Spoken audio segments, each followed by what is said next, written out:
കടലിൽ പോയി കഷ്ടപ്പെട്ട് പണിയെടുത്തിട്ട് നീ കൊണ്ടു കൊടുക്കുന്ന കാശിന് വിലയില്ല.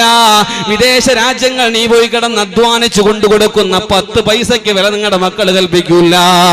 എന്തുകൊണ്ടെന്നറിയോ? അന്തം വിട്ട് കേട്ടിരുന്നിട്ട് നിങ്ങൾ വെറുതെ പോകരുത്. വീട്ടിൽ പോയിട്ടൊരു തീരുമാനമെടുക്കണേ വാപ്പാ. അതെന്തെന്നറിയോ? ഇങ്ങനെയുള്ള പള്ളികളും മദ്രസകളും പുറങ്കാലുകൊണ്ട് ചവിട്ടിയെറിയുകയാ. അള്ളാന്റെ ദീൻ പഠിപ്പിക്കുന്ന പണ്ഡിതന്മാരെ പുറങ്കാലുകൊണ്ട് ചവിട്ടിയെറിഞ്ഞ കാലം മുതൽ നാട് നശിക്കാൻ തുടങ്ങി.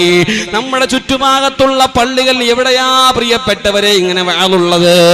ഏത് പള്ളിയിലാ ഇത്ര ജനം കൂടുന്നത്? അതുകൊണ്ടാ ഞാൻ എൻ്റെ പ്രിയപ്പെട്ട സഹോദരനായ അബ്ദുൽ വാഹിദ് കയെയും നമ്മുടെ സൈനുദ്ദീൻ സാഹിബിനെ ഞാൻ പ്രശംസിച്ചത് വെറുതെയല്ല. സെൻട്രൽ പള്ളി നടക്കും പോലത്തെ പ്രബോധനം നമ്മുടെ ചുറ്റുഭാഗത്ത് എവിടെയാ പ്രിയപ്പെട്ടവരെ നടക്കുന്നത്? അതുകൊണ്ട് ഇത് വെറുതെയാവാൻ പാടില്ല.